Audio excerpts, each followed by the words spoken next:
हो गया। क्वेश्चन कितना है? 23, पेज 157। चलो इसका हम लोग गिवन लिखते हैं। क्वेश्चन में क्या बोला है? A sonometer wire of length 0.5 metre stretched by a weight of 5 kg। क्या क्या दिया हुआ है? 0.5 मीटर क्या है बोलो? हाँ, 0.5 मीटर क्या है? लेंथ है सोनोमीटर वायर की, ठीक है। Stretched by a weight of 5 kg। मैं बता सकता है ये 5 kg क्या है? वेरी गुड, मास, ठीक है। आगे, the fundamental frequency of vibration is 100, यानी एफ की वैल्यू दी हुई है 100 hertz. Okay, calculate linear density of wire. Linear density को हमने किससे रिप्रेजेंट किया था दोस्तों? हाँ, लीनियर डेंसिटी को हमने किससे रिप्रेजेंट किया था? लीनियर डेंसिटी, लीनियर डेंसिटी वो वॉल्यूम डेंसिटी होती है। लीनियर डेंसिटी को हमने किससे रिप्रेजेंट किया था? वो तो टेंशन के लिए था। अरे लॉज ऑफ स्ट्रिंग में जाके देखो ना, हमने लीनियर डेंसिटी को किससे रिप्रेजेंट किया था? लीनियर मास डेंसिटी, इससे रिप्रेजेंट किया था।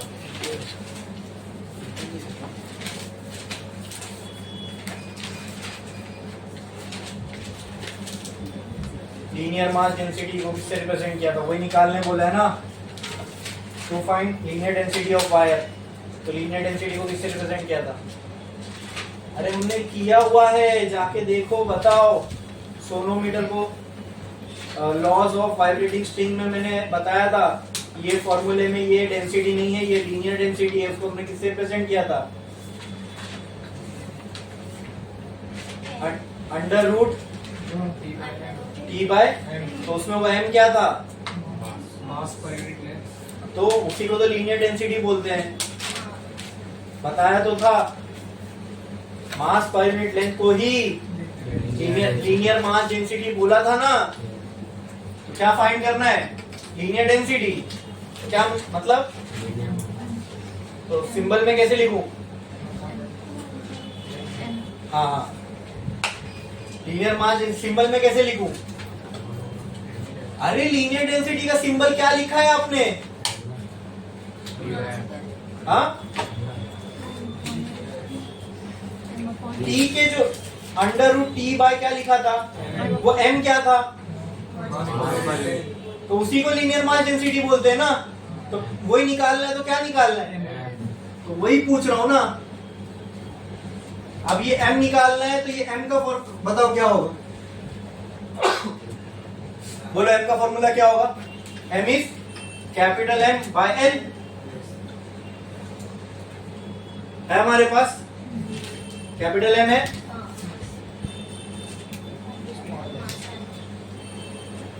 ये हो जाएगा कैपिटल M, ठीक है। क्वेश्चन में ये बोला है ना, calculate linear density of the wire, ठीक है। और फंडामेंटल फ्रीक्वेंसी हम लोग को दी हुई है। ये टोटल मास ऑफ वायर है क्या? देखो, हाँ, stretch by a weight of 5 kg, ठीक है। तो मुझे आप ये बताओ पहले तो कि ये जो m है ये, ठीक है, 5 kg, ये स्ट्रिंग का मास है। थोड़ा सोच के देखो, क्वेश्चन फिर से पढ़ो, क्वेश्चन फिर से पढ़ो, देखो क्या बोला क्वेश्चन में। A sonometer wire of length 0.5 meter is stretched by a weight of 5 kg। क्या ये स्ट्रिंग का मास है? फिर ये वो वेट है जो देखा था हमने, मैं आपको बताया था, यहाँ पे वेट लटक रहा है, उससे स्ट्रिंग खींची जा रही है। ये वो वेट है जो स्ट्रिंग को खींच रहा है। मतलब क्या ये टेंशन क्रिएट करेगा स्ट्रिंग के अंदर? हाँ, और वो टेंशन फोर्स किसके बराबर होगा? हम लोग को तो, हमको क्या निकालना है? ये m निकालना है, ठीक है। तो ये मास तो कहीं दिया हुआ नहीं, आप ये फॉर्मूला यूज नहीं कर सकते, ठीक है। और m कहां पे आता है? और m कहां पे आता है? क्या ये फॉर्मूले में आता है? F is equal to 1 by, क्या था formula? 1 upon under root T by M, ये फॉर्मूले में क्या था यहाँ 2L, ठीक है। अब देखो L है हमारे पास, F है हमारे पास, T है क्या, ये तो निकालना है, T है क्या, तो T कैसे निकालोगे, वेट दिया हुआ है, ठीक है, तो टेंशन निकालना है तो M इंटू जी, जो M की वैल्यू है उसको डायरेक्ट G से मल्टीप्लाई करो, तो क्या आ जाएगा यहाँ पे बोलो, T is equal to M की जगह पे 5, G की जगह पे 9.81, यहाँ से आपको क्या आएगी, टेंशन की कुछ तो वैल्यू आ जाएगी, बराबर। वो टेंशन की वैल्यू को आप कहाँ पुट करोगे, इसके अंदर, तो बोलो F की वैल्यू क्या आएगी,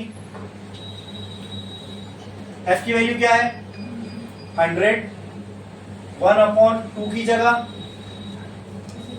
0.5 इंटू अंडर रूट टी, ये आएगा 5 into 9.81 by small m।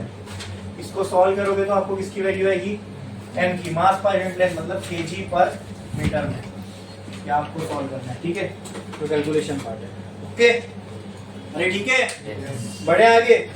Next next next next next question में क्या बोला है, हाँ, a sonometer wire is stretched by a tension of 40 newton, question number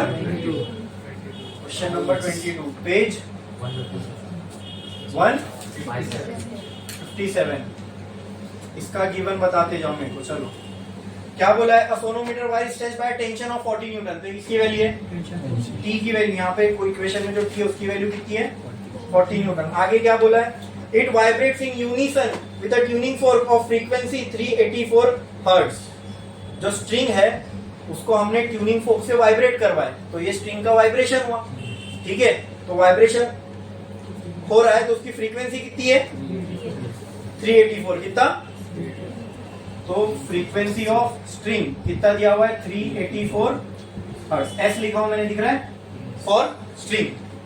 आगे, how many number of beats get produced in 2 second, how many beats get produce in, तो क्या find करना है इसमें बोलो, नंबर ऑफ बीट्स,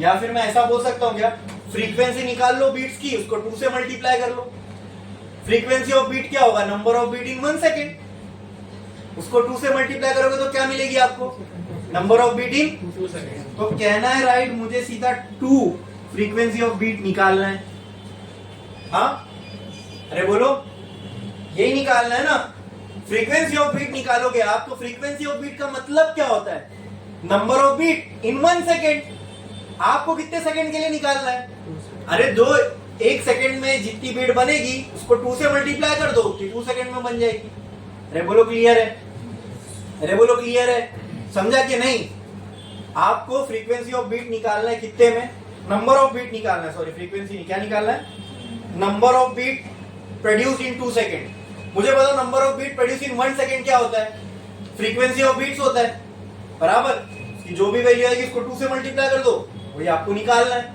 अरे clear है, हाँ, और क्या क्या दिया हुआ है, if tension in wire is decrease by 1.24, tension जो है वो डिक्रीज की हुई है कितने, 1.24 से 1.24, ये करके जो भी टेंशन आएगी क्या मैं उसको नई टेंशन बोल सकता हूं, तो फिर ये हो जाएगी T1, तो इसको भी मुझे T1 देना पड़ेगा, हाँ कि ना, ठीक है, तो क्या मैं इसको ऐसा लिख सकता हूं, T1 minus T2 is equal to 1.24, हाँ, ये बोलो,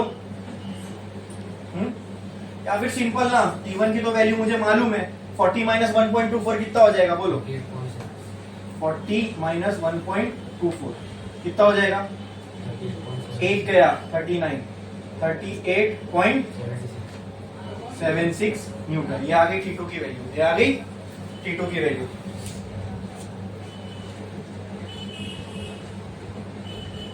एक फ्रीक्वेंसी आपको दी हुई है, बराबर, ये फ्रीक्वेंसी कब आई, जब टेंशन कितनी थी T1 के बराबर, बराबर। अच्छा मुझे बताओ फ्रीक्वेंसी ऑफ बीट आपको निकालना है, फ्रीक्वेंसी ऑफ बीट का फॉर्मूला क्या होगा, F1 माइनस, उसी को किससे मल्टीप्लाई करोगे, अब F1 निकालना है आपको, तो चलो F1 तो दिया हुआ है, ये ये T1 है, तो इस टाइम पे जो स्ट्रिंग का वाइब्रेशन होगा वो क्या कहलाएगा? तो T2 पे जो स्ट्रिंग का वाइब्रेशन होगा वो क्या कहलाएगा? F2। मतलब अभी आपको बीट फ्रीक्वेंसी निकालना, मतलब आपको F1 माइनस F2 निकालना है, बराबर। इसकी जो भी वैल्यू आएगी इसको आप किससे मल्टीप्लाई कर दोगे तो आपको आंसर आ जाएगा। अरे बोलो क्लियर है क्या? समझ रहा है कि नहीं समझ रहा है? समझ रहा है। F1 आपके पास ऑलरेडी गिवन है, आपको अब क्या निकालना है? क्या निकालना है? T1 पे जो टेंशन थी वो F1 थी, तो T2 पे जो टेंशन होगी वो तो चलो निकालो F2। पहले क्या निकालना पड़ेगा आपको? F2। F2 का फॉर्मूला क्या बैठेगा? अरे जो फंडामेंटल फ्रीक्वेंसी ऑफ स्ट्रिंग का फॉर्मूला है, ठीक है, वो पुट करो। क्या था फंडामेंटल? क्या था? 1/2L अंडर रूट, बोलो, T/M। यहां क्या आ जाएगा? T2। ठीक है, अरे बोलो क्लियर है? हाँ, मुझे आप ये बताओ कि यहाँ पे आपको F2 की वैल्यू है आपके पास? नहीं है ना, वही तो निकालना है। T2 की वैल्यू है, L की वैल्यू है, L लेंथ की वैल्यू नहीं दी हुई है, लेंथ भी नहीं दी हुई है, हाँ नहीं दी हुई है, चलो ठीक है। और M की वैल्यू स्मॉल m, मास पर यूनिट लेंथ भी नहीं दी हुई है। तो एक काम करो, F1 की वैल्यू चेक करो, F1 की वैल्यू यूज करो। F1 की वैल्यू से क्या मुझे M की वैल्यू आ सकती है? F1 का फॉर्मूला, अगर मैं ये वाला फॉर्मूला यूज करूं F1 का, F1 will be equal to 1/2L under root T/M। ठीक है, यहां पे मुझे फ्रीक्वेंसी दी हुई है, F1 फ्रीक्वेंसी मालूम है, हाँ। टेंशन से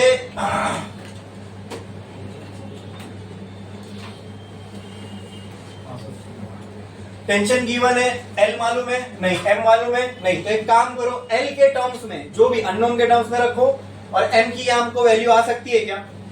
अगर इसमें एक अननोन रह गया और M की वैल्यू आ सकती है क्या? L की कोई वैल्यू दी हुई है? दी हुई है क्या क्वेश्चन में? या पर यूनिट लेंथ ऐसा कुछ बोला है? रीड करो जरा फिर से question. A sonometer wire is stretched by a tension of 40 Newton.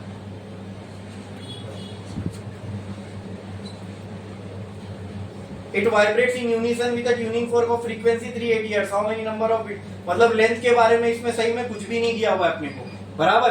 तो काम करो, अननोन के टर्म्स में ही आप लोग लेंथ को अननोन ही रहने दो, ठीक है। इसके टर्म्स में m की वैल्यू निकालो। ये इक्वेशन F1 कितनी आएगी? 384 बराबर, और 1/2L अंडर रूट T की वैल्यू कितनी दी हुई है? 40/M। ठीक है, अच्छा अब ये 2L को यहां फेंको, अच्छा M को वहां फेंको, ये क्या हो जाएगा? 384 इंटू रूट M, ठीक है, अपॉन ये रूट 40 इधर आ जाएगा, इज इक्वल टू क्या ये 1/2L रहेगा इधर पे? हाँ, अरे बोलो, 2 को भी वहां पे को, तो कहना राइट दिस एज 384 इंटू 2 कितना हो जाएगा? 384 into 2 into root M divided by root 40 is equal to 1/2L। ठीक है, ये root M is equal to root 40 divided by 384 into 4L। क्या ऐसा लिख सकता हूं? अब देखो, ये जो मास पर यूनिट लेंथ या ये जो भी ये रूट की वैल्यू है वो किसके टर्म्स में आ रही है? L के। इसको एज इट इज रखो। अब F2 की जो वैल्यू है वो क्या आएगी? 1/2L under root T/M।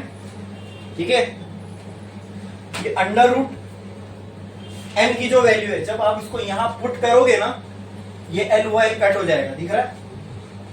ये L देखो ना, ये F2 is equal to 1/2L into root T upon root M।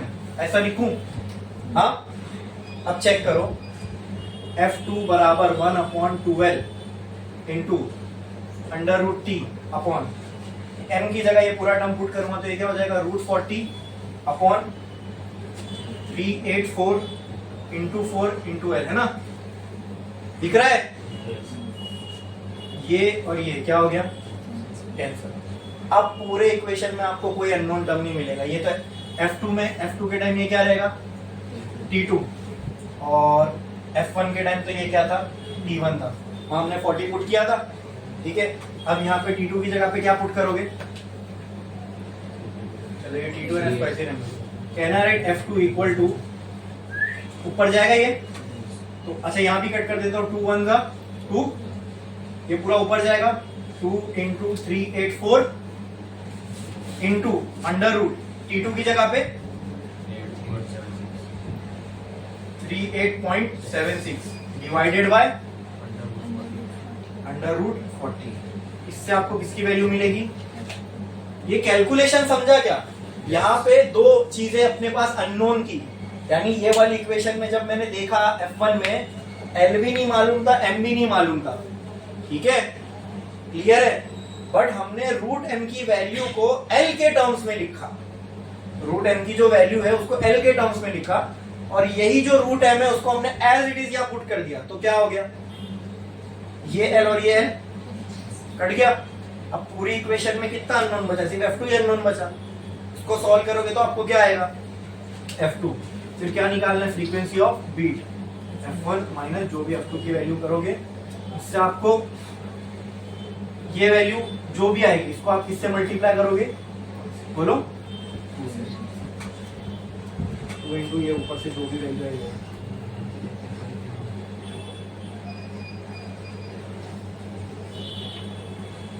Number of beat in 2 second, तो ये क्या होगी 2 इंटू F1 माइनस F2। बोलो जो भी वैल्यू आएगी उतनी नंबर ऑफ बीट्स आएगी। कुछ डाउट है इसके अंदर? इसके सॉल्यूशन में थोड़ा सा कैलकुलेशन पार्ट में थोड़ा ट्रिकी था। अगर ये वाली इक्वेशन हम देखें तो यहाँ हमको दो अननोन दिख रहे हैं, एक मास पर यूनिट लेंथ भी अननोन है और लेंथ भी अननोन है, क्लियर है। लेकिन हमको क्या निकालना है? हमको F1 माइनस F2 कहाँ गया वो बीट फ्रीक्वेंसी, मतलब F1 माइनस F2 का डिफरेंस निकालना है। F1 हमको ऑलरेडी मालूम है, बचा क्या F2। अब F2 निकालने के लिए हमारे पास दो अननोन है L और M। तो हमने क्या किया F1 की इक्वेशन को यूज करके M के टर्म्स में L को लेके आए, समझे? F1 की इक्वेशन को यूज करके M के टर्म्स में L की इक्वेशन लिखे।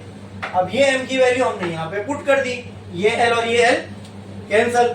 अब F2 की पूरी इक्वेशन में सिर्फ F2 अननोन बचा, इसको सॉल्व करोगे तो F2 आएगा। F1 ऑलरेडी है हमारे पास, जो बड़ा होगा उसमें से छोटा वाला फ्रीक्वेंसी माइनस कर दो, जो भी वैल्यू आएगी उसको 2 से मल्टीप्लाई करो तो आपको number of beats in 2 second मिल जाएगी। क्लियर है? छापो जल्दी, करो करो करो करो।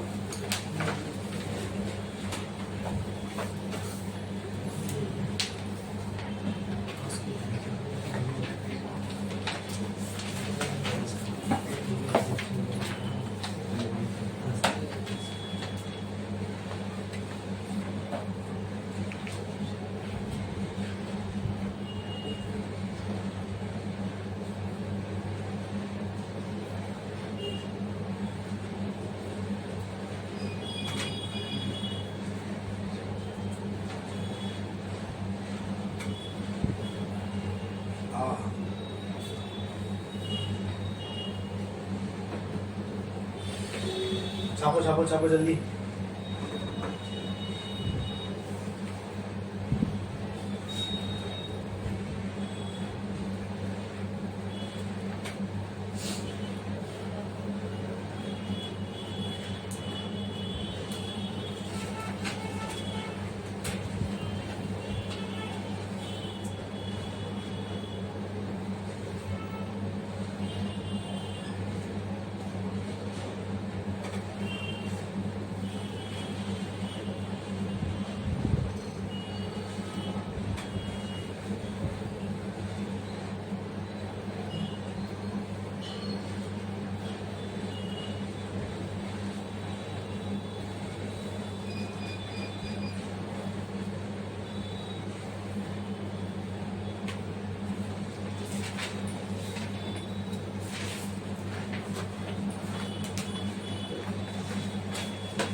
हो गया लिख के?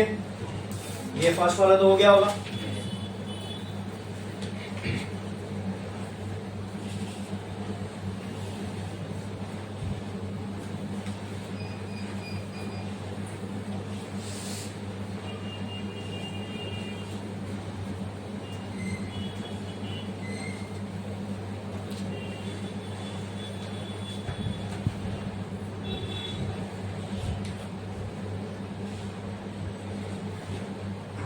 कितने लोगों का बाकी है? जल्दी लिखो।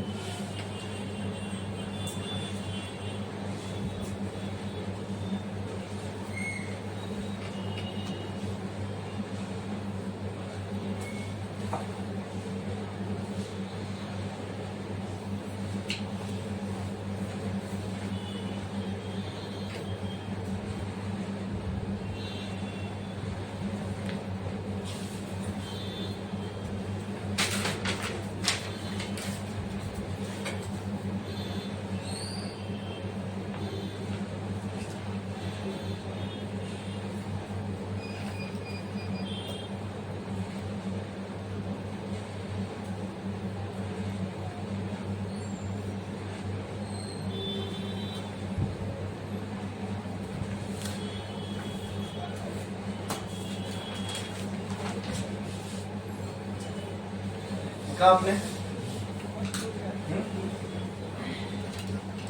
लिखा? पढ़े आगे? ये क्वेश्चन बताओ। Two wire of same material and same cross section and are stretched on a sonometer wire. हाँ, और पेज नंबर 1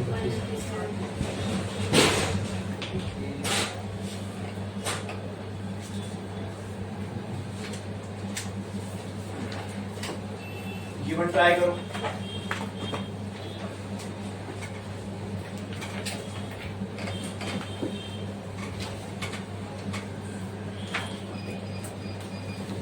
क्या बोला है क्वेश्चन में? Two wires of same material and same cross section. दो वायर है, दोनों का मटेरियल सेम है। मटेरियल सेम मतलब mass per unit length same होगा। Small M linear mass density, linear density same होगा। मटेरियल सेम का मतलब ये होता है। क्या ये आपको भी लगता है कि भाई दो रस्सी सेम मटेरियल की है, दोनों का वजन सेम, तो दोनों के 1-1 मीटर में जो मास होगा वो भी सेम ही होगा। समझा? सेम मटेरियल का मतलब छुपा के एक चीज दिया हुआ है। क्या दोनों का क्या सेम है? मास पर यूनिट लेंथ, यानी वो स्मॉल एम जो हमने लिखा था वो दोनों में क्या है? सेम है। आज stretched on a sonometer wire. दो वायर है, दोनों को सोनोमीटर पे हमने स्ट्रेच किए। सोनोमीटर क्या होता है मालूम है ना? हाँ, सोनोमीटर अजीब सा नाम है। पूरे लास्ट लेक्चर में बहुत सी जनता नहीं थी ना।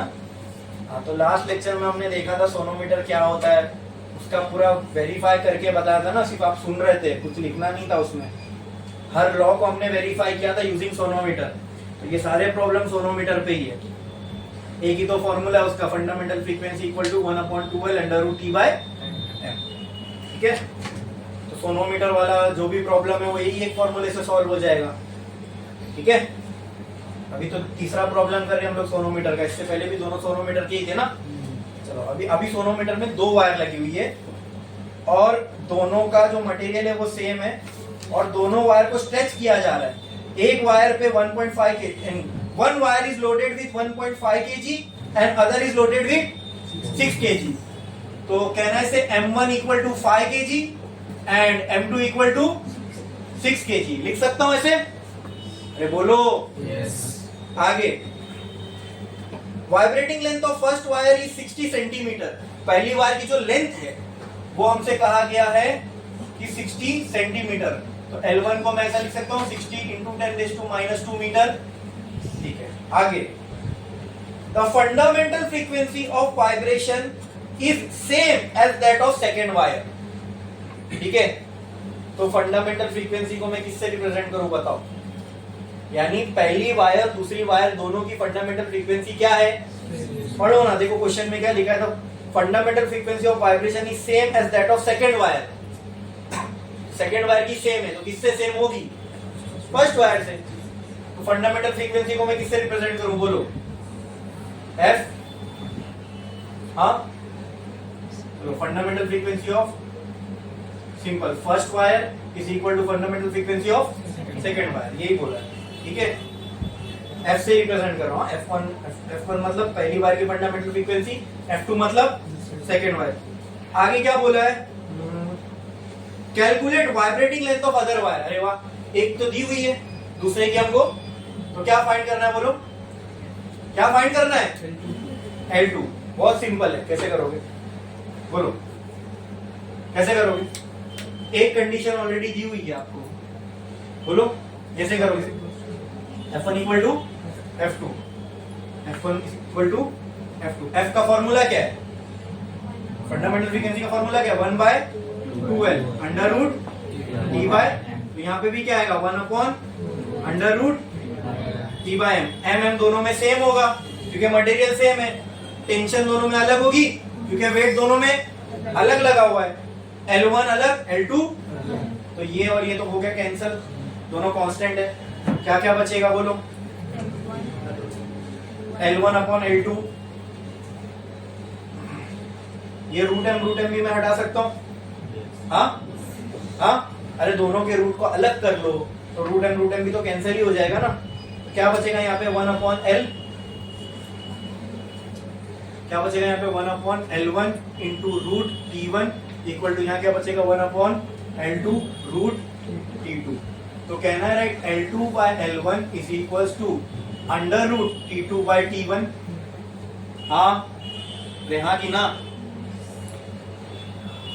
L2 सब खत्म ही हो गया ना प्रॉब्लम, T2 की जगह पे क्या लिख सकता हूं बोलो,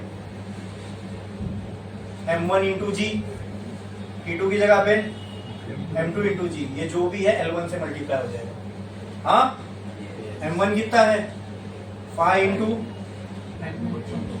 तो वो दोनों भी तो कैंसिल ही हो रहा है ना, हाँ 5/6 इंटू L1 कितना है 6 into 10⁻²,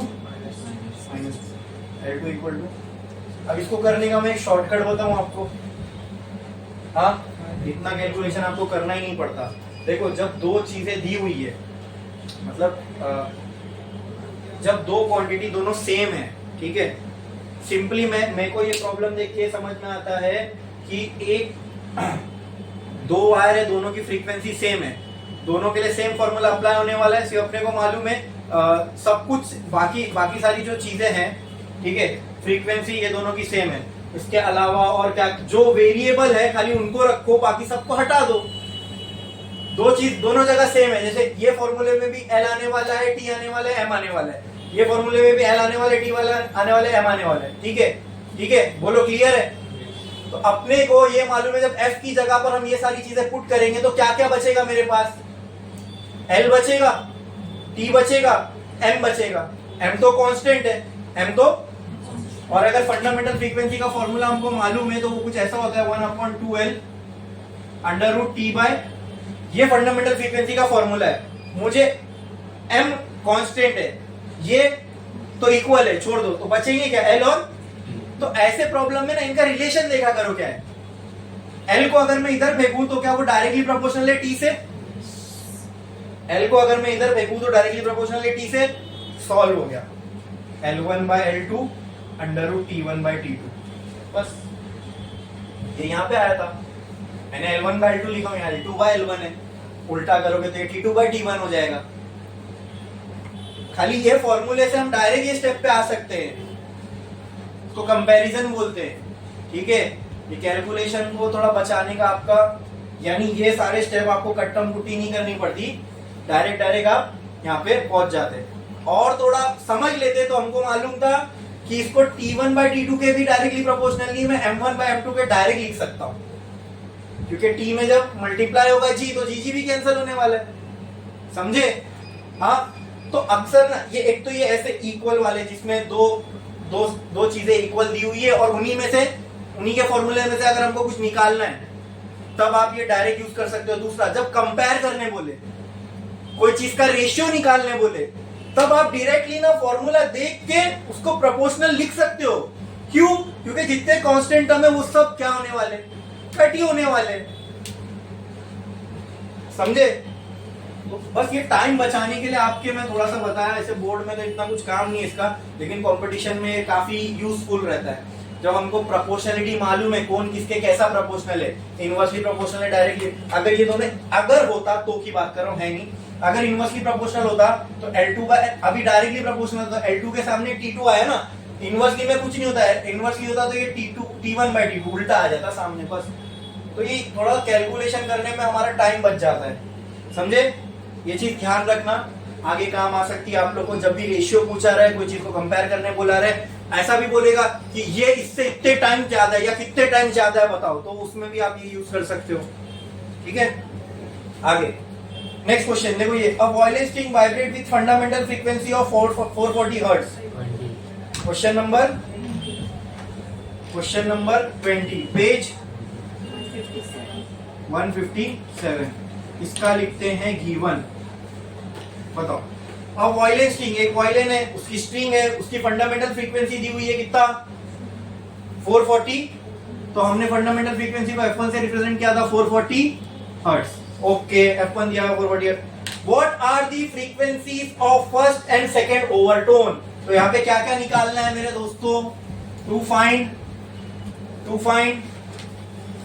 first overtone, frequency of first overtone और फ्रीक्वेंसी ऑफ सेकेंड ओवरटोन के लिए मैं ओटी यहाँ पे लिख रहा हूं, फर्स्ट ओवरटोन की और सेकेंड ओवरटोन की फ्रीक्वेंसी। तो कुछ मत करो, वायलिन में क्या है, स्ट्रिंग है, तो स्ट्रिंग की फर्स्ट ओवरटोन और सेकेंड ओवरटोन का फॉर्मूला बताओ।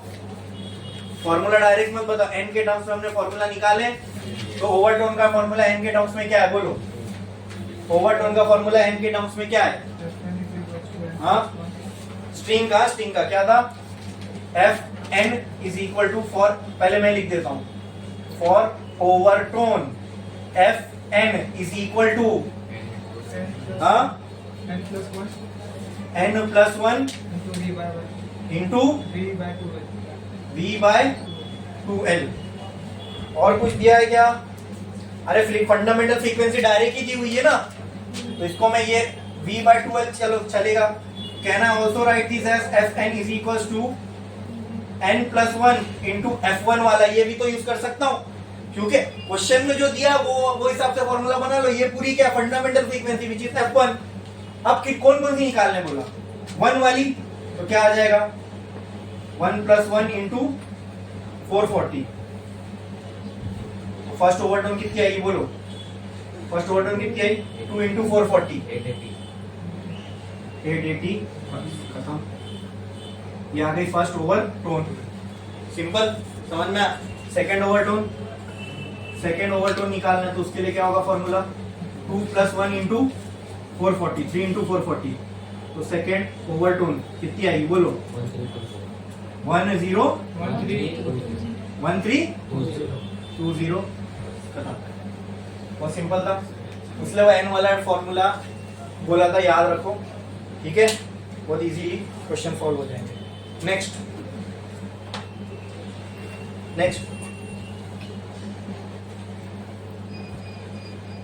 क्वेश्चन में क्या बोला देखो,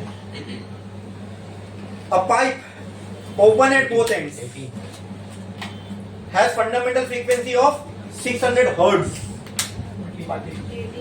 क्वेश्चन नंबर 18 पेज 157 जीवन, ठीक है, चलो बढ़े आगे। क्या कहता है क्वेश्चन, आइए देखते हैं। The pipe open at both ends has fundamental frequency of, तो कह रहा है ऐसे fundamental frequency f1 of open pipe कितनी दी हुई है? अरे बोलो 600 हर्ट्ज, ठीक है। आगे क्या बोला है? The first overtone of a pipe closed at end, closed at one end. First overtone दी हुई है लेकिन ओपन की नहीं, क्लोज की। तो क्या दिया हुआ क्वेश्चन में? First overtone of close pipe कितनी दी हुई है बोलो? अरे बोलो। The first overtone of a pipe closed at one end, अच्छा, as the same frequency as first overtone of the open pipe. मतलब फर्स्ट ओवरटोन किसकी? ओपन पाइप की। क्या ये कंडीशन समझ में आई आपके? ये कंडीशन समझ में आई आपके? हाँ, next, how long are two pipes? दोनों पाइप की आपको क्या बताना है? दोनों पाइप की क्या बताना है? लेंथ बताना है। ठीक है, तो आ जाएगा क्योंकि यहाँ पे एक ऑलरेडी कम दिया हुआ है। ठीक है, एक काम करो, पहले F1 का जो फॉर्मूला है, अच्छा ये ओपन पाइप है, ठीक है, इसमें एयर होगी,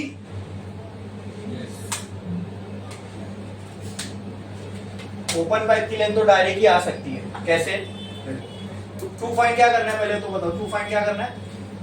length of open pipe, length of close pipe, ये दोनों फाइंड करना है दोस्तों। मुझे आप बताओ, लेंथ ऑफ ओपन पाइप हम लोग डायरेक्ट निकाल सकते हैं क्या? बोलो।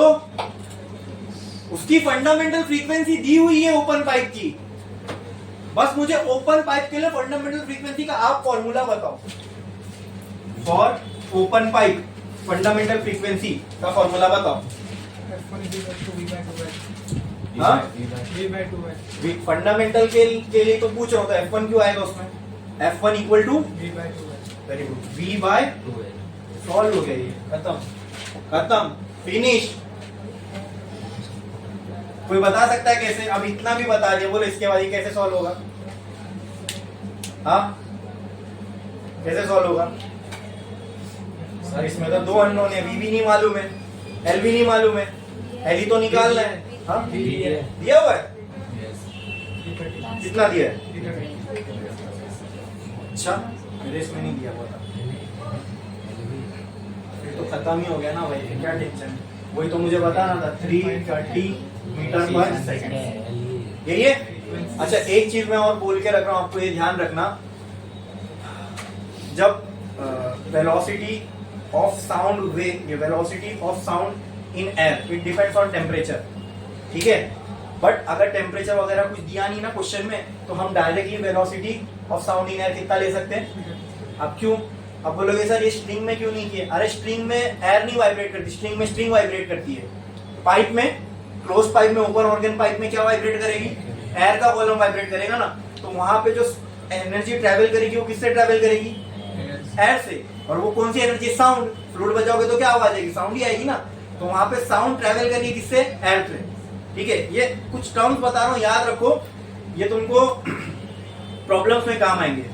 अगर टेम्परेचर वगैरह कुछ नहीं दिया हुआ क्वेश्चन में, तो आप velocity of sound in air directly 330 ले लेना। अभी जैसे यहां भी दिया हुआ है ना, डायरेक्ट 330। अगर क्वेश्चन, ये याद रखना, क्वेश्चन में अगर ऐसा बोला स्टैंडर्ड टेम्परेचर एंड प्रेशर या एट एसटीपी या एनटीपी ऐसा बोला ना, तब 343 लेना। तब क्या लेना? अब यहाँ बोला नहीं है, बट ये हम लोग 0 केल्विन पे मानते हैं। ये 330 कहाँ गया? 330 टेम्परेचर वगैरह कुछ बोला नहीं है, तो वो 0 डिग्री केल्विन का हमने दिया है, ठीक है। और अगर कुछ ना बोल, एसटीपी एनटीपी अगर बोल दिया तो तुम 343 ले लेना। बोलो क्लियर है? उससे थोड़ा कैलकुलेशन 343 ऐसा कुछ, ये 0 वाले टर्म से थोड़ा कैलकुलेशन इजी हो जाता है। तो अगर कुछ नहीं बोला तो तुम direct velocity of sound in air क्या लोगे? Speed of sound in air क्या लोगे?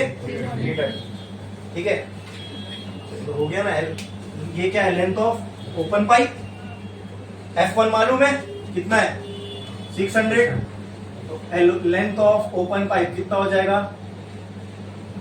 330 डिवाइडेड बाय 2 इंटू 600। यहां से क्या आ जाएगी?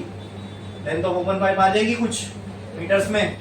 हाँ, बचा क्या? Length of close pipe, length of close pipe. अब वो कैसे निकालोगे? तो ये दोनों का फॉर्मूला यूज करो। First overtone of close pipe का फॉर्मूला बताओ। सिंपल, एन ओवरटोन का क्या आएगा? क्लोज पाइप के लिए nth ओवरटोन क्या आएगी? क्लोज पाइप के लिए n ओवरटोन का क्या फॉर्मूला है? क्लोज पाइप के लिए n ओवरटोन का क्या फॉर्मूला है? क्लोज पाइप के लिए n ओवरटोन का क्या फॉर्मूला है? ओवरटोन और close pipe equal to overtone, first overtone of close pipe is equal to first overtone of open pipe. बताओ nth वाला फॉर्मूला क्लोज के लिए क्या है ओवरटोन का? 2n समथिंग आया था ना, 2n plus 1 2n plus 1 into f1, ये क्या होगा? हाँ n प्लस 1 f1 हाँ नहीं, f1 अगर अपन यहाँ कैंसिल कर देंगे तो लेंथ कहाँ से आएगी? लेंथ का टर्म तो उसी से मिलने वाला है ना, नहीं कर सकते कैंसिल। इसको f1 रखो, इसको f1 रखो, ठीक है। यहाँ पे फर्स्ट ओवरटोन है ना, तो यहाँ n की जगह क्या आएगा? 1, तो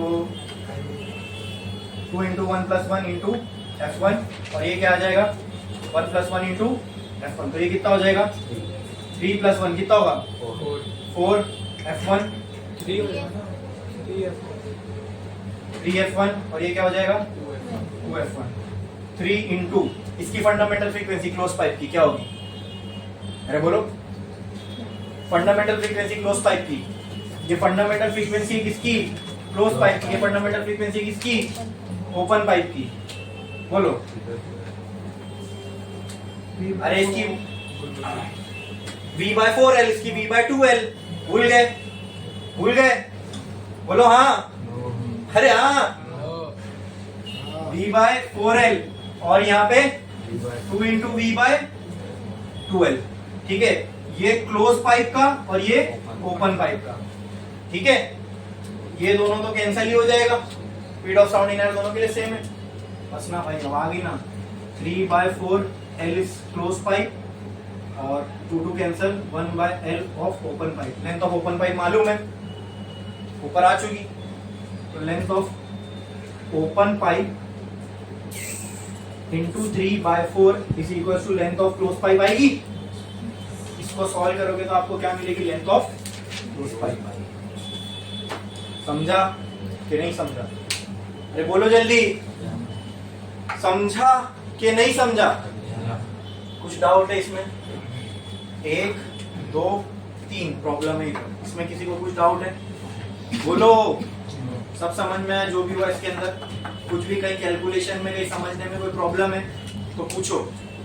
हाँ तो छापो जल्दी।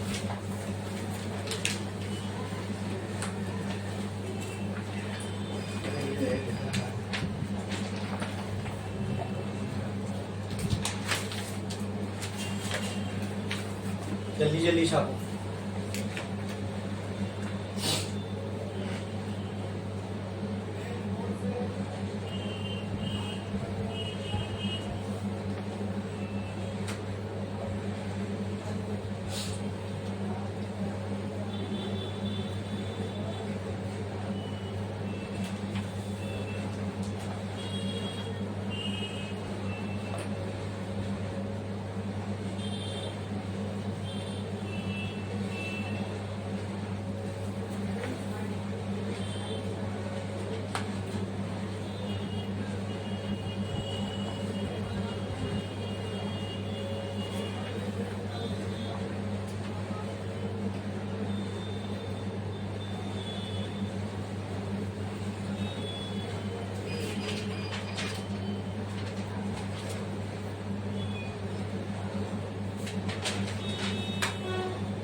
गए लिख के? कितने लोग का बाकी है?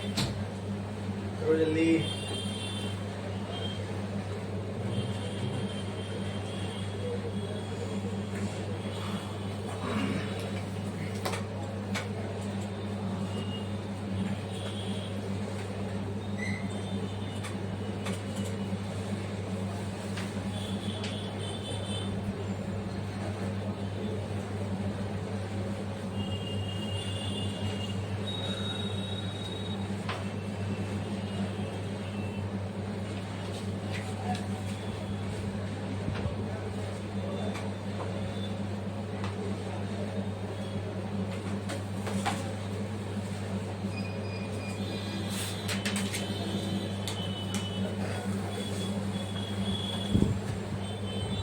ये हो गया पार्ट पूरा। किसी का बाकी है?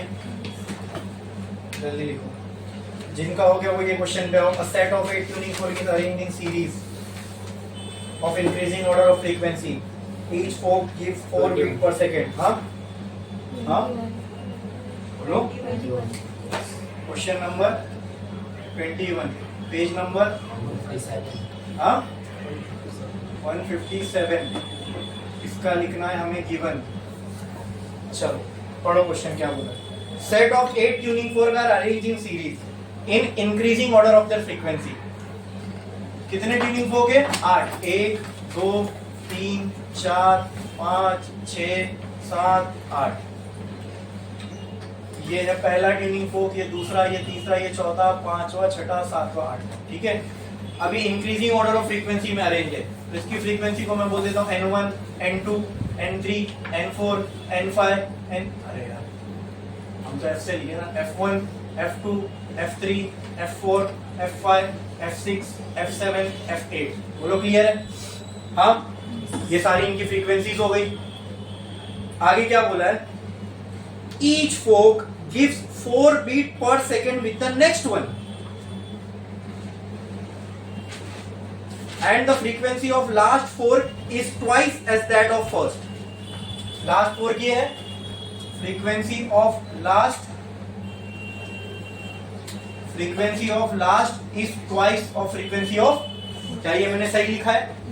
हाँ, और calculate the frequency of first and the last fork. तो क्या फाइंड करना है आपको? टू फाइंड क्या करना है?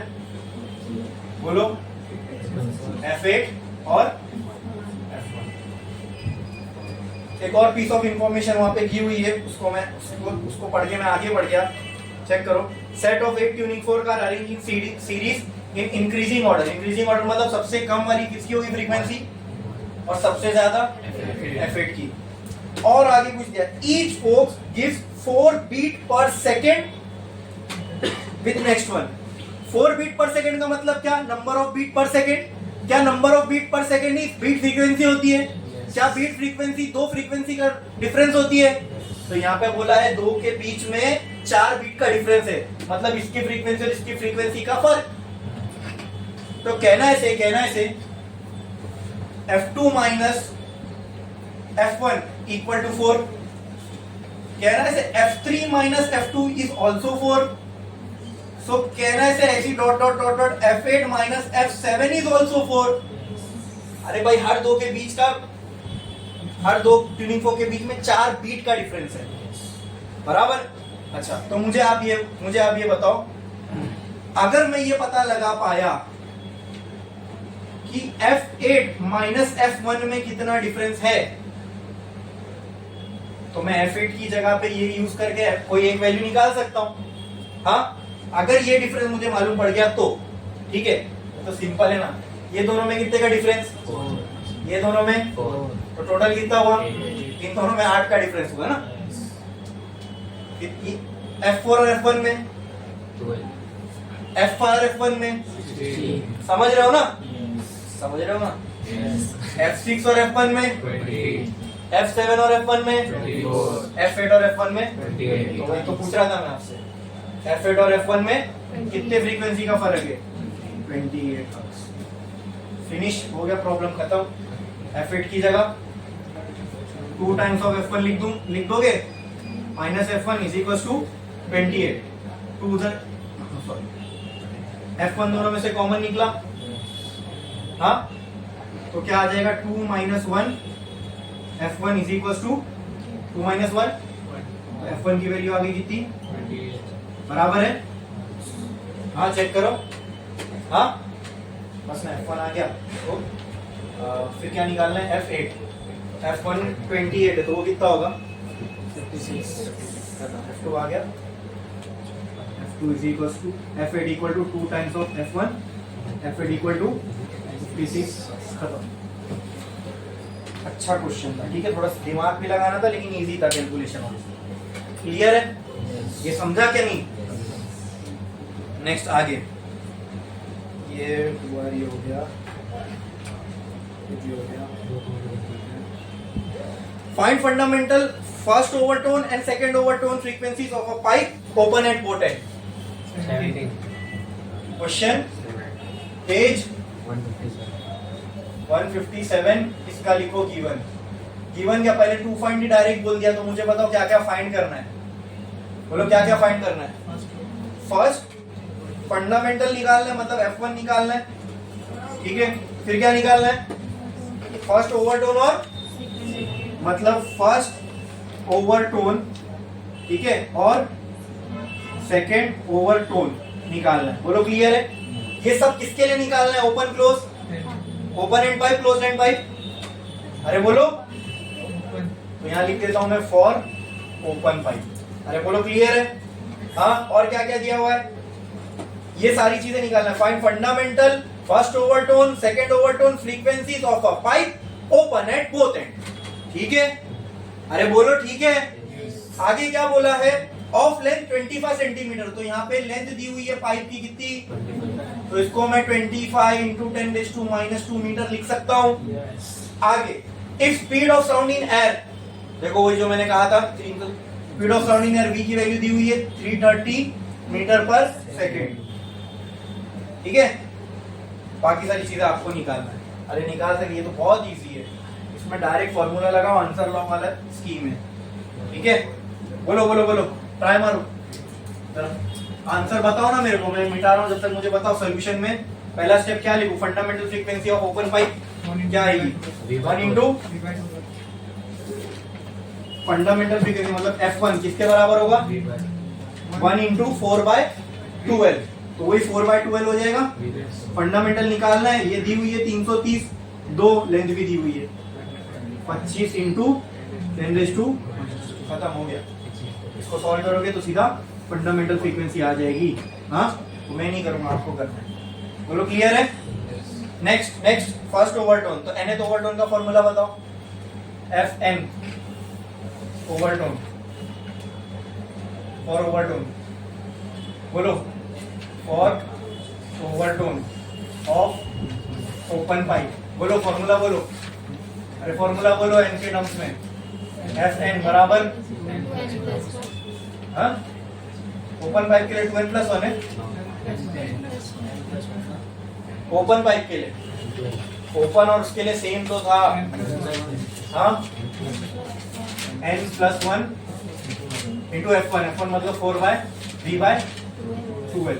अरे यही था ना, चेक करो, ठीक है। फर्स्ट ओवरटोन निकालना मतलब F1 यानी 1+1 कितना हो जाएगा, 2 into V/12, 2 cancel, F first overtone लिख रहा हूं मैं इधर, first overtone, 2 cancel, V/L, V कितना है 330, L कितना है 25 इंटू 10⁻², इसको सॉल्व करो, फर्स्ट ओवरटोन आ जाएगी फिनिश, ठीक है। Next second overtone, second overtone के लिए यहाँ पे क्या पुट करोगे 2, तो यहाँ क्या आ जाएगा 3, है ना। सेकंड ओवरटोन तो कितना हो जाएगा 3 इंटू V/12, कितना आ जाएगा 3 इंटू V 330/2 इंटू 25 इंटू 10⁻²। समझा कि नहीं समझा। अरे ये तो करने की भी जरूरत नहीं है, मेरे को फॉर्मूला डाल के छोड़ देता, तू क्या आप लोग कर लेते, ठीक है। ओवरटोन को सॉल्व करो, आंसर आ जाएगा, ठीक है। नेक्स्ट क्वेश्चन पे आओ, नेक्स्ट क्वेश्चन पे आओ, ये वाला। A standing wave is produced in a tube open at both ends. Question number 16, page, हाँ इसका given data standing wave is produce in tube open at both and, tube है दोनों एंड से open, उसमें स्टैंडिंग वेव भी produce होती है, ये भी हमने देखा था। आगे क्या बोला, फंडामेंटल फ्रीक्वेंसी यानी किसकी वैल्यू दी हुई है, ओपन पाइप है, ओपन पाइप, उसके लिए क्या दी हुई है, फंडामेंटल फ्रीक्वेंसी, मतलब F1 F2 F3 F4 क्या, F1 कितनी है 300 हर्ट्ज। आगे क्या बोला है, आगे क्या बोला है, what is the length of tube, क्या निकालना है, लेंथ ऑफ ट्यूब। अब इसमें तो कुछ दो कंपैरिजन भी नहीं है, डायरेक्टली लेंथ ऑफ ट्यूब निकालना है। और क्या बोला है, स्पीड ऑफ साउंड। अब यहाँ पे कुछ और वैल्यू दी है, स्पीड ऑफ साउंड की कितनी है 340 मीटर पर सेकेंड। क्या क्या बोला है, लेंथ निकालना है, फंडामेंटल फ्रीक्वेंसी की है, खत्म। अरे इजी है ना, fundamental frequency of open pipe क्या होती है V/2L। फंडामेंटल फ्रीक्वेंसी क्या निकालना है हमें, L निकालना, तो मैं लिख सकता हूँ L = V/2 into F1। L = V कितना है 340/2 इंटू F की वैल्यू 300, तो L आ जाएगा यहाँ से, खत्म। ठीक है, clear.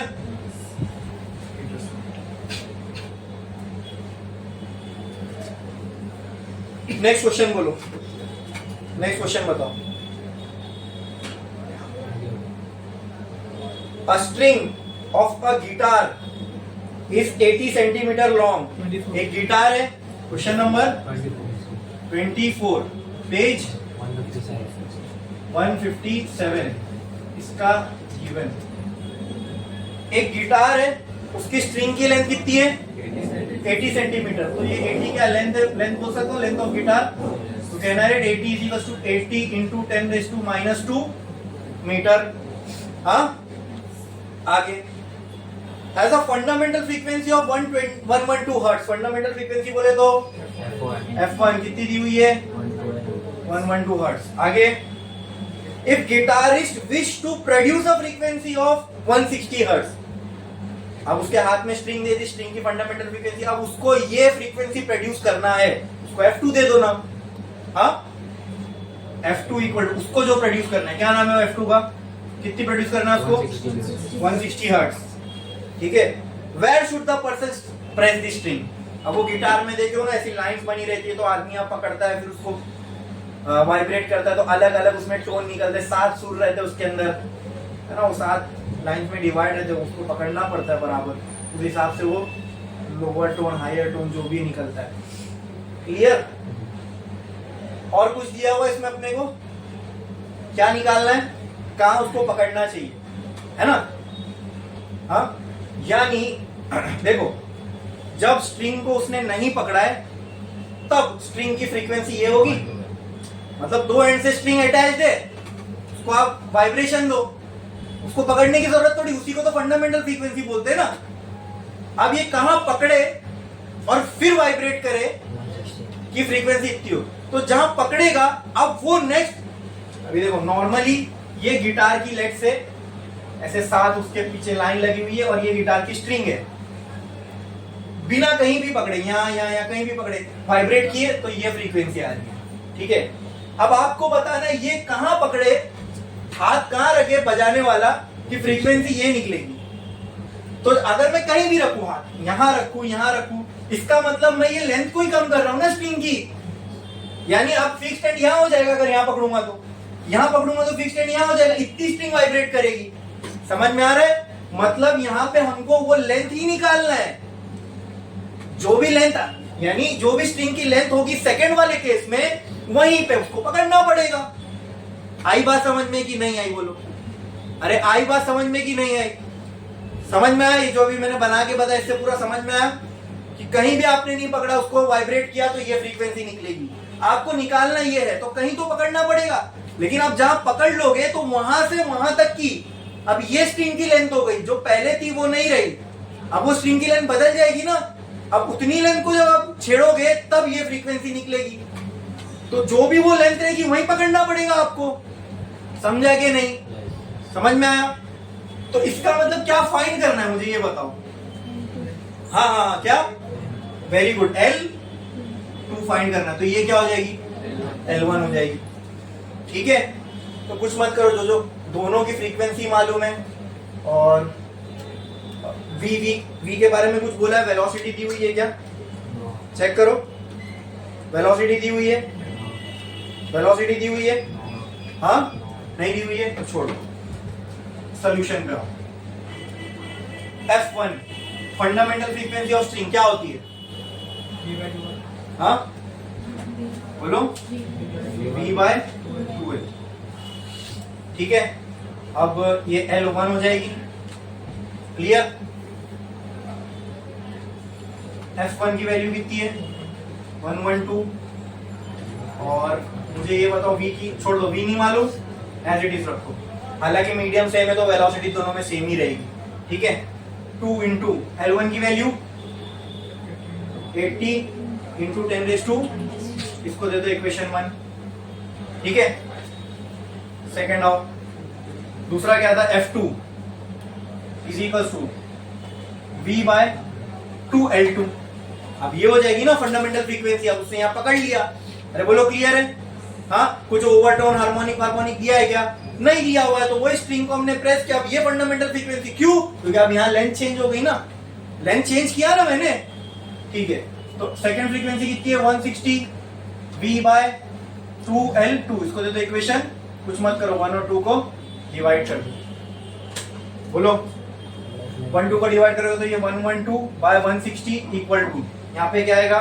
v upon 2 into 80 into 10⁻² into यहाँ क्या आ जाएगा? उल्टा हो जाएगा ये, v कैंसल, 2 2 कैंसल, 112 बाय 160 बराबर L2 बाय 80 इंटू 10⁻²। इसको सॉल्व करोगे तो क्या आएगा? L2 आ जाएगा। ये बोलो आएगा, वहीं पे पकड़ना है आपको, ये निकालना है। बोलो क्लियर है? बोलो क्लियर है? समझना है कितना हुआ? 1 2 3 4, छापो फटाफट, जल्दी जल्दी जल्दी जल्दी छापो।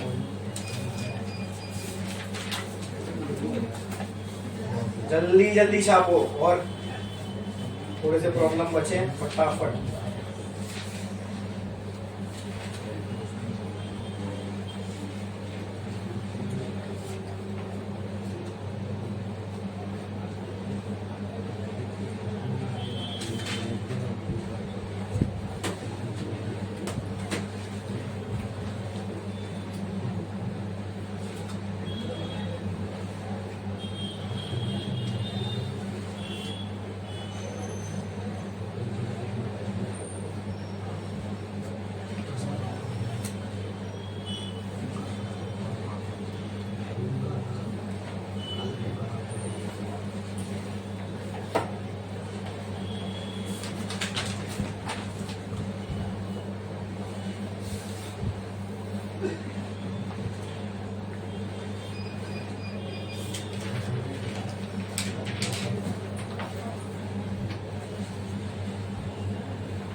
करो जल्दी।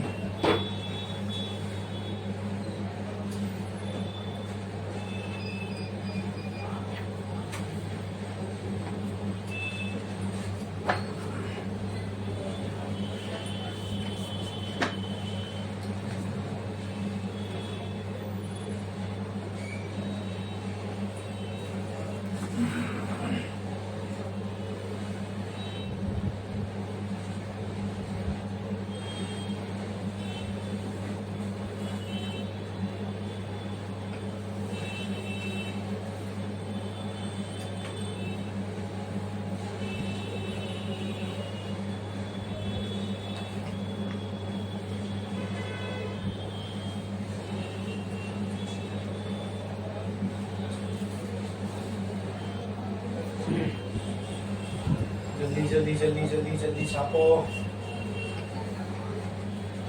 थोड़े से बच्चे प्रॉब्लम्स करना पड़ेगा।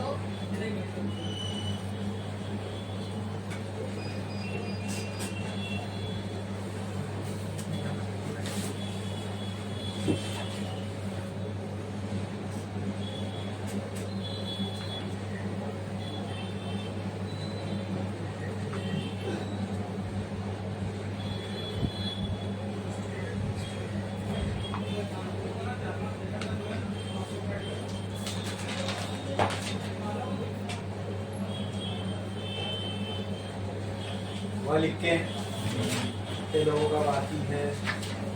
और जल्दी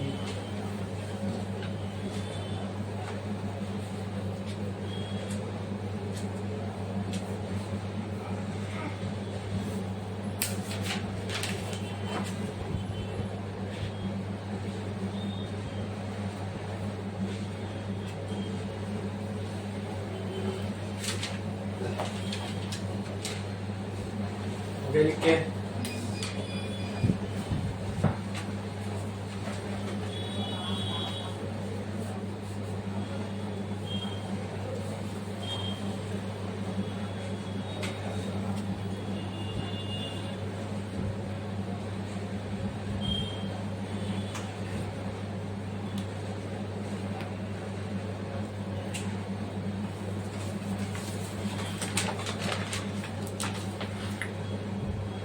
मिटा दो पूरा। वो पार्ट बाकी है क्या? ठीक है, देखो नेक्स्ट जिनका हो गया वो मुझे क्वेश्चन नंबर बताओ।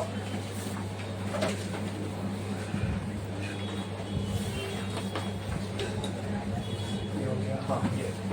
A string 1 meter long is fixed at one end. The other end is moved up and down. 90. Question number अरे बोलो जल्दी। 19. Question number 19 page 157. 157 इसका लिख रहे हैं हम लोग गिवन। ठीक है, अब मुझे बताते जाओ। अ स्ट्रिंग 1 मीटर लॉन्ग, एक स्ट्रिंग है जिसकी लेंथ कितनी है 1 मीटर। ठीक है, is fixed at one and. एक स्ट्रिंग है, एक एंड पे फिक्स्ड है, इसकी लेंथ कितनी है बोलो 1 मीटर। ठीक है, क्लियर है? आगे is fixed at one and, the other and is moved up and down. यानी वही जो मैं आपको हमेशा एग्जांपल देता था, एक साइड से पकड़ के हम इसको ऐसे ऐसे ऐसे ऐसे मूव कर रहे हैं। हाँ क्या है वहां पे क्वेश्चन नंबर? तो देखो सेम ही क्वेश्चन है क्या। A string 1 meter long is fixed at one end, the other end is moved up and down। वैसी तो है, ठीक है। तो वही ट्रांसवर्स वाइब्रेशन मतलब ऐसा ऐसा। ठीक है, मूव्ड अप एंड डाउन बोलो, ट्रांसवर्स वाइब्रेशन बोलो। ठीक है, ट्रांसवर्स वेव ऐसी होती है ना प्रोपोगेशन के परपेंडिकुलर, बताया था मैंने। Move up and down with frequency 15 hertz, ये बराबर है हर्ट्ज 15 हर्ट्ज, मतलब फ्रीक्वेंसी दी हुई है। ये जो भी वाइब्रेशन होगा, अब इसको अगर हम लोग यहाँ से ऐसे ऐसे करके मूव करें तो ये जो भी वाइब्रेशन होगा इसकी फ्रीक्वेंसी कितनी होगी 15 हर्ट्ज। आगे क्या बोला है?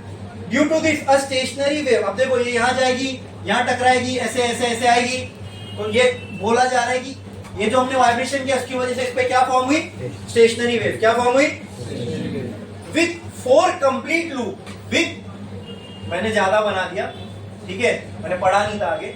ठीक है, अगर हमने इसको यहाँ से ये ठीक है, अब 4 लूप कंप्लीट हो जाएंगे ना, ये रिफ्लेक्ट होके आएगी तो ये कंप्लीट लूप हो गया। लेकिन जो एंड से हम इसको डिस्प्लेसमेंट दे रहे हैं दोस्तों, वो एंड का एंटी नोड होना जरूरी है ना। वो एंटी नोड होगा ना, मतलब वो मैक्सिमम डिस्प्लेसमेंट अचीव कर सकता है ना। वो नोड क्या होता है जो हमेशा 0 हो। ये पॉइंट हमेशा 0 होगा क्या? तो जो एंड से हमने पकड़ा इसका क्या होना जरूरी है, फिर इसको छोड़ के बाकी 4 लूप बनेंगे। बात भी सही है, 5वां लूप तो बन ही नहीं रहा है, ये थोड़ी ना लूप है, 4 लूप बन रहे। बोलो क्लियर है? आगे find the speed of progressive wave which is producing which produces the stationary wave. आगे बोला है the moving and is anti node, वो भी बोला है ना। तो मैंने पहले ही देखो यहाँ पे हमने पहले कंसीडर कर लिया था क्वेश्चन में, मैंने अभी पढ़ा the moving and is anti node, और उसको मानना ही पड़ेगा ना एंटी नोड। नोड क्या होता है? जो कभी डिस्प्लेसमेंट ना करे, ये वाला एंड एंटी नोड होएगा ही, ऑब्वियसली ये नोड हो ही नहीं सकता क्योंकि यहीं से तो डिस्प्लेसमेंट दे रहे, इसका मूव होना कंपलसरी, तो ये क्या होगा एंटी नोड। क्या निकालना है हम लोगों को, बोलो जल्दी, निकालना क्या है, स्पीड निकालना है। अरे ये जो वेव हमने भेजे इसकी क्या निकालना है, स्पीड। स्पीड का फॉर्मूला क्या होता है बोलो, डिस्टेंस बाय टाइम, मतलब लैम्बडा बाय टी। 1/t क्या होती है, फ्रीक्वेंसी, मतलब लैम्बडा इंटू एफ लिख सकता हूँ। फ्रीक्वेंसी तो मालूम है, बचा क्या लैम्बडा, बचा क्या लैम्बडा, क्या है कुछ नहीं, ये पूरी लेंथ कितनी है, ये जो भी लेंथ रही, इतना डिस्टेंस वेव ने ट्रैवल की वही तो लैम्बडा है। हाँ तो ये निकाल लो कितना ये डिस्टेंस, ये टोटल लेंथ है, ये टोटल लेंथ किसके बराबर होगी, तो देखो ये एंटी नोड, ये नोड, ये क्या होगा, ये क्या होगा, ये क्या होगा, ये क्या होगा, ये क्या होगा, ये क्या होगा, ये क्या होगा, ये क्या होगा, तो एक एंटी नोड और एक नोड के बीच में कितना डिस्टेंस होता है, ये कितना हो गया लैम्बडा बाय 4, ये कितना हो गया, ये ये ये मतलब 9 लेंथ 9 खत्म, लैम्बडा आ जाएगा ना यहाँ से, लैम्बडा ही तो चाहिए, तो यहाँ से बोलो लैम्बडा की वैल्यू क्या आ जाएगी, ये लैम्बडा की वैल्यू क्या आ जाएगी 4l बाय, और l की वैल्यू तो 1 है, 4 इंटू 1 बाय, तो लैम्बडा कितना आ गया, खत्म question. v is equal to 4/9 into 15, v की सॉल्व करो वैल्यू आ जाएगी 3 3 जा 3 5 जा, है ना, फिर कुछ फ्रैक्शन में आएगा,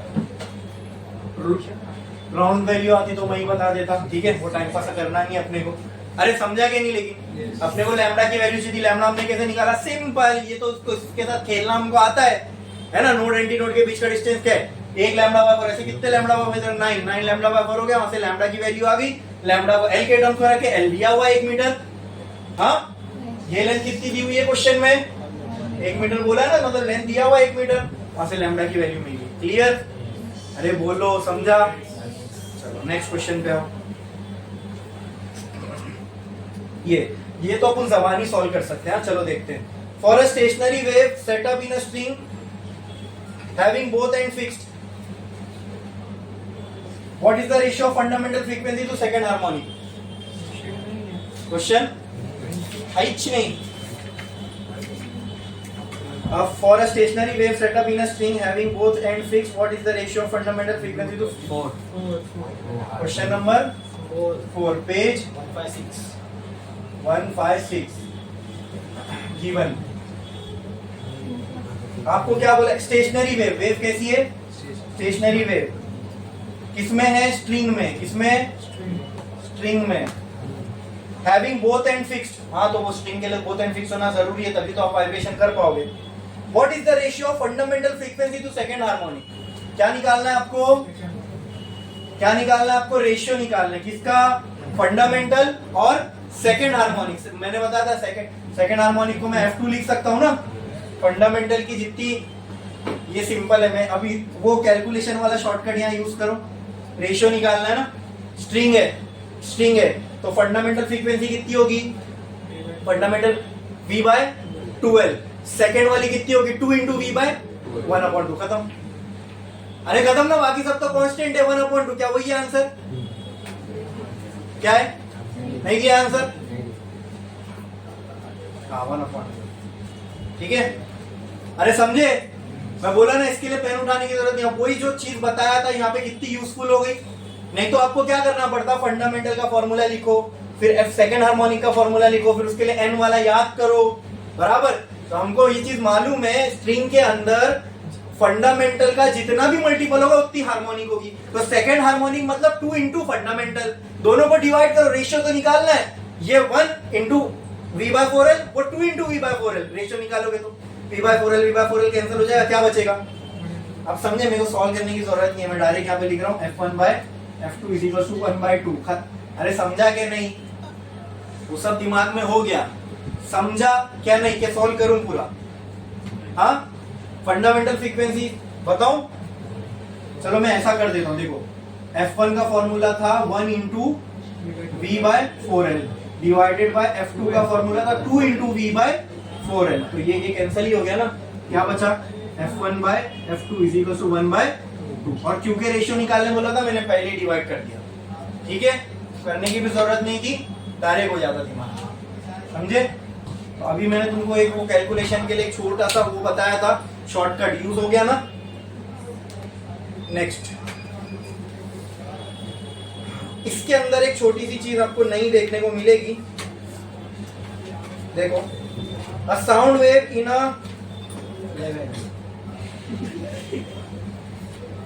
a sound wave in a fluid medium is reflected at an obstacle from a standing wave. The distance between two successive node, the distance between two successive node, क्या है क्वेश्चन नंबर, क्वेश्चन नंबर 11 का given, page 150 given लिख रहा हूं मैं उसका। मुझे आप बताओ क्वेश्चन में क्या दिया, अ साउंड वेव, एक साउंड वेव है जो कोई फ्लूइड में ट्रेवल कर रही है, ठीक है, रिफ्लेक्ट हुई तो स्टैंडिंग वेव बनी, ये पता है ना हमको, वेव ट्रैवल करती है रिफ्लेक्ट होती है, तो जो रिफ्लेक्टेड वेव है और इंसिडेंट है दोनों मिलके स्टैंडिंग वेव बना सकती है, यहां बन रही है, यही बोला क्वेश्चन में। हाँ, wave the distance between two successive node, अब स्टैंडिंग वेव है तो नोड एंटी नोड बनेंगे, दो नोड के बीच का डिस्टेंस दिया हुआ है 3.75, तो यहां से आपको एक चीज दिमाग में आनी चाहिए, दो नोड के बीच का डिस्टेंस 3.75 बोला है, पहले तो ये बताओ दो नोड के बीच का डिस्टेंस होता क्या है, लैम्डा बाय, तो कहना है इसे डायरेक्टली बोला लैम्डा बाय 2 3.75, हाँ, इससे मुझे इनडायरेक्टली लैम्डा की वैल्यू मिल जाएगी, हाँ, 3.75 क्या है, सेंटीमीटर है मीटर है, सेंटीमीटर, तो कहना है इसे lambda equal to 3.75 into 10⁻² metre, तो कहना है lambda equal to 2 into 3.75 into 10⁻² metre, ये किसकी वैल्यू आ गई, किसकी वैल्यू आ गई, if the velocity of sound is 1500, velocity of sound कितनी है, मीटर पर सेकंड, क्या फाइंड करना है आपको, अरे बहुत आसान है, बहुत आसान है, बोलो कैसे आएगा, अरे बोलो कैसे आएगा, बोलो कैसे आएगा, v इक्वल टू क्यों करना है, हाँ खत्म, हाँ राइट, क्या v equal to lambda into frequency नहीं आएगा, नहीं बराबर, लैम्डा इंटू फ्रीक्वेंसी आएगा, ठीक है, लैम्डा इंटू फ्रीक्वेंसी, तो बस खत्म हो गया ना, फ्रीक्वेंसी निकालना है, v बाय लैम्डा हो जाएगा, फ्रीक्वेंसी किसकी, v कितना है, लैम्डा की वैल्यू कितनी आई 3.75 इंटू 10⁻², 2 भी इंटू 10⁻², इसको सॉल्व करोगे यहाँ से फ्रीक्वेंसी आ जाएगी, बोलो क्लियर है, हाँ, ये समझा कि नहीं, यहाँ पे छुपा के लैम्डा की वैल्यू दी थी, कैसा, क्या बोल के, दो नोड के बीच का डिस्टेंस इतना है, ठीक है, तो हमको पता है, लेकिन दो नोड के बीच में कितना डिस्टेंस होता है, लैम्डा बाय, तो लैम्डा बाय 2 के टर्म, लैम्डा बाय 2 की वैल्यू दी तो डायरेक्ट उससे लैम्डा की वैल्यू आ जाएगी, अरे बोलो समझा कि नहीं समझा, समझा, बढ़े आगे, नेक्स्ट क्वेश्चन पे आओ, ये वाला, हाँ, two sound wave travel at a speed of 330 metre per second, question number,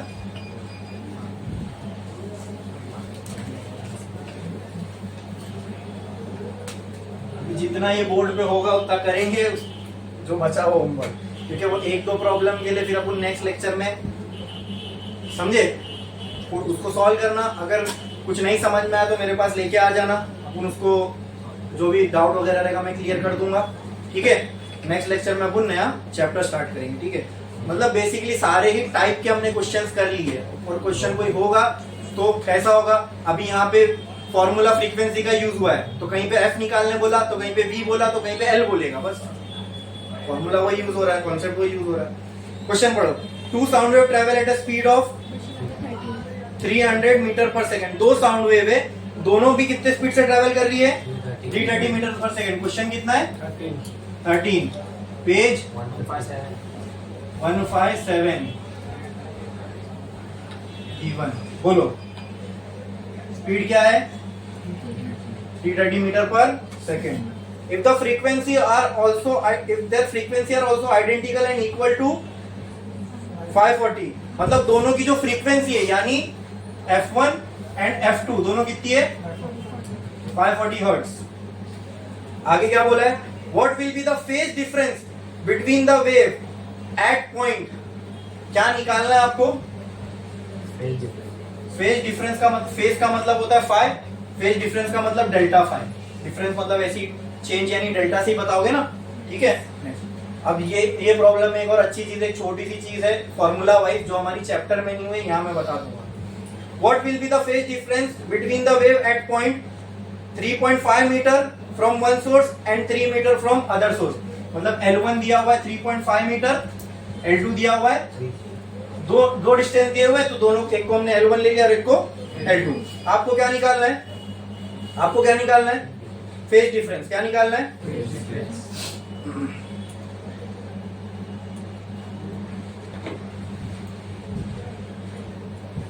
मुझे आप बताओ क्या ये फाई का हमने कोई फॉर्मूला देखा है? इंटरफेरेंस याद करो, कंस्ट्रक्टिव डिस्ट्रक्टिव, वहां पे मैंने कोई फाई का फॉर्मूला बताया था आपको, कहाँ कहाँ कंस्ट्रक्टिव होता है कहाँ कहाँ डिस्ट्रक्टिव होता है, याद है? जरा चेक करके बताओ डेल्टा फाई का वहां से फॉर्मूला क्या आया था, या फिर फाई का, या हाँ डेल्टा फाई का ही था, फाई1 माइनस फाई2, उसको हमने फाई लिखा था, तो we can also call it as delta phi. बोलो डेल्टा फाई का फॉर्मूला क्या था?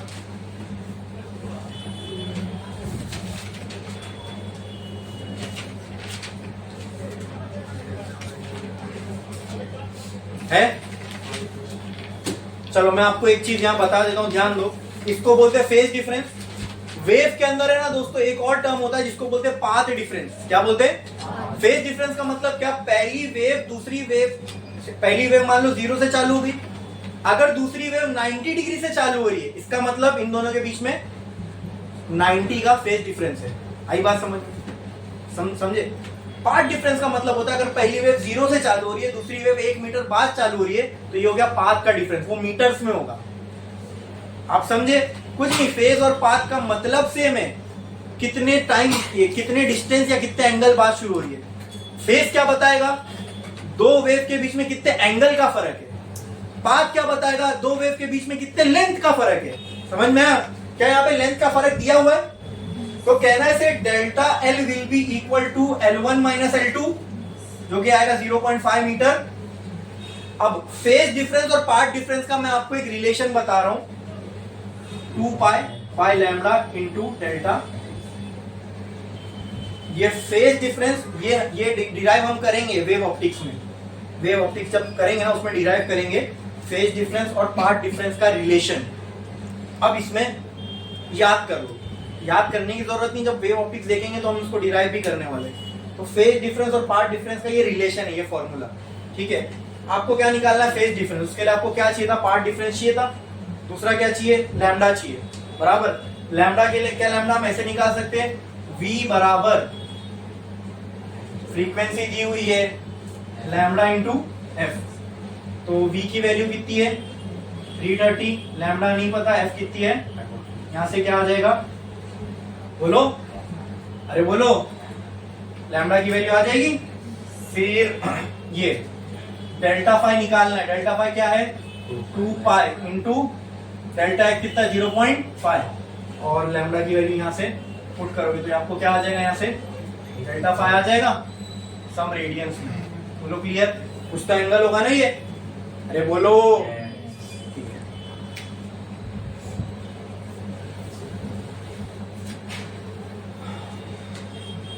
ये वाला जो क्वेश्चन है, the wave frequency of 500 hertz is travelling with the speed of 350 metre per second. देखा? वो क्या दी हुई? 500 हर्ट्ज क्या है? 500 हर्ट्ज क्या है? Frequency f। 350 क्या है? स्पीड है। याद रखो। What is the phase difference? मतलब आपको क्या निकालना है? Delta phi. क्या निकालना है? फेज। जब मैं पूछूं क्या निकालना है, सिंबॉलिक टर्म्स में बताया करो। क्या निकालना है? Between two displacement at a certain point at times 1.0 millisecond apart. तो ये 1.0 मिली सेकेंड क्या है? टाइम की वैल्यू दी हुई है। हाँ, अच्छा ये बताओ क्या है? What will be the smallest distance between 2 point which are 45 degree out of phase. तो मुझे बताओ ये 45 डिग्री क्या है? फेज डिफरेंस है। ये क्या है? तो पहला केस है जिसके अंदर आपको फेज डिफरेंस निकालना है। सेकेंड केस है जिसमें फेज डिफरेंस दिया हुआ है। तो आपको क्या निकालना है? What will be the smallest distance. ठीक है, अब मान लो एक वेव है वो 0 से चालू हुई, दूसरी वेव है वो 45 से चालू हुई। तो जब 45 से चालू हुई तो कुछ डिस्टेंस भी छोड़ के चालू ही रहेगी ना, तो वो स्मॉल डिस्टेंस आपको फाइंड करना है। तो स्मॉल डिस्टेंस क्या होगा, जरा सिंबॉलिक टर्म्स में बताओ। जितना पाथ छोड़ के डेल्टा, जो जितना डिस्टेंस छोड़ के स्टार्ट हुई, जितना एंगल जोड़ के, यस, मतलब पाथ डिफरेंस निकालने का ये फॉर्मूला यूज होगा। इसके लिए अभी बता दिया, क्लियर। ये क्वेश्चन पे आओ। The amplitude of wave is represented, ये बहुत इजी है, ये मैं यहाँ कर लिख देता हूं, देखो y equal to 0.2 sine 4 pi t upon 0.08 minus x by 0.8। ठीक है, ये किसकी इक्वेशन है, इसको, ये इक्वेशन को ऐसे कंपेयर करो, y equal to a sine omega T minus K X. Omega की जगह क्या दिख रहा है, टी अपॉन, नहीं, ओमेगा की जगह टी को छोड़ के बोलोगे ना फिर, नहीं भाई, 4 पाई 0.8, 4 पाई अपॉन 0.08। देखो ना, वो जानबूझ के ऐसा दिया है, इसको मैं ऐसा नहीं लिख सकता क्या, 0.2 sine 4 pi T bye 0.08 minus 4 पाई। अब और इजी हो गया ये। हाँ, निकालने क्या क्या बोला है चेक करो। वेवलेंथ निकालो, वेवलेंथ मतलब लैम्डा, लैम्डा, ठीक है। लैम्डा कैसे आएगा, अगर v आ गया तो लैम्डा आ जाएगा। और इसके अंदर k की वैल्यू अपने को मालूम है, ओमेगा बाय v होती है, बराबर। हाँ, अगर v निकालना है उसके लिए k चाहिए, k निकालना है उसके लिए ओमेगा चाहिए। अरे बोलो, और क्या क्या दिया हुआ देखो क्वेश्चन के अंदर। दूसरा फ्रीक्वेंसी, फ्रीक्वेंसी, अच्छा सबसे पहले एम्पलीट्यूड ऑफ वेव बताओ क्या होगा, एम्पलीट्यूड ऑफ वेव। थर्ड उसमें बोला एम्पलीट्यूड ऑफ वेव निकालने हैं, वो देख के बता सकते हो इक्वेशन से। हाँ, खत्म, इसलिए बोला ना बहुत इजी है ये इक्वेशन दी हुई है, बहुत इजी है। एम्पलीट्यूड कितना है, ए की जगह क्या आ रहा है।